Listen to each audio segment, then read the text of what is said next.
اعوذ باللہ من الشیطان الرجیم بسم اللہ الرحمن الرحیم۔ السلام علیکم ناظرین محترم، اس وقت تحریک لبیک پاکستان کے زیر اہتمام مال روڈ کے اوپر قرآن پاک پڑھنے کا سلسلہ جاری ہے۔ یہاں پر موجود ہیں NA 131 سے تحریک لبیک پاکستان کے امیدوار چودھری امجد علی پراچا۔ ان سے درخواست کروں گا تھوڑی دیر کے لیے تلاوت قرآن سے روکتے ہوئے۔ السلام علیکم پراچا صاحب۔ وعلیکم السلام ورحمۃ اللہ وبرکاتہ۔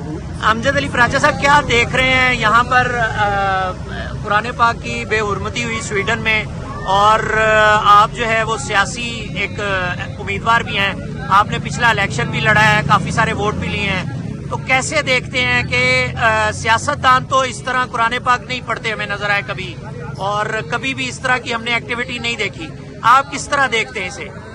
یہ صرف ہمارے قائد علامہ سعد حسین رضوی صاحب کو ہی شرف حاصل ہے۔ انہوں نے جمعے والے دن بھی ریلی نکالی ہے، اور آج بھی ان کے حکم پر ہم یہ سارے جتنے دوست سارے آئے ہوئے ہیں یہاں پہ، ان کے حکم پر آئے ہوئے ہیں۔ ہماری تن من جان مال ان کے لیے حاضر ہے۔ آج ہم اس لیے آئے ہیں کہ انہوں نے ہمیں حکم دیا تھا کہ آپ قرآن پاک اور اپنی جائے نماز لے کر آئیں اور وہاں پر تلاوت قرآن پاک کریں، قرآن پاک کو کھولیں اور اس کی تلاوت کریں، تاکہ ان کفار تک، ان یہودیوں تک یہ ہمارا پیغام چلا جائے کہ ہم اس کے ساتھ ہیں۔ آج ہم جتنے بھی دوست آئے ہیں اپنے قائد علامہ سعد حسین رضوی کی کال پر آئے ہیں، اور جب ہمارا قائد ہمیں حکم دے گا ہم اپنی جان مال تن من ان پر نچھاور کر دیں گے۔ اور یہ جو ان کا قدم ہے، یہ جو ان کا اقتدام ہے، یہ بھی پاکستان کے مسلمانوں کے لیے نہیں، پوری دنیا کے امت مسلمہ کے لیے ہے۔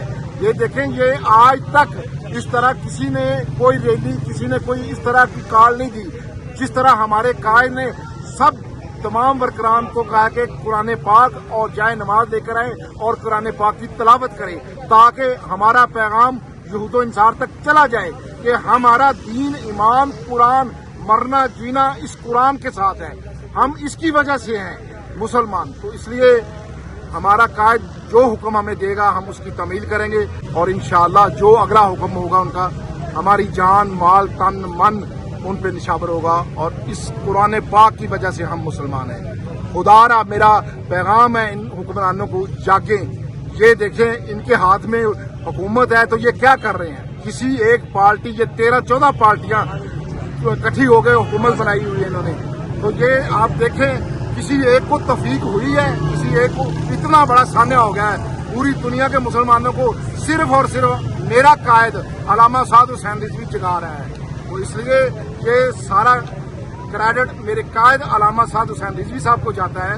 انہوں نے جمعے والے دن بھی پورے مال پہ، پورے لاہور میں ریلیاں نکالی، پورے پاکستان میں ریلیاں نکالی، اور آج بھی ان کے حکم پر ہم یہ سارے دوست احباب جتنے ہیں قرآن پاک اور جائے نماز لے کے آئے ہیں، اور ان کے حکم پر انشاءاللہ ہم اپنا تن من جان ہر چیز نشاور کرتے ہیں۔ Thank you G.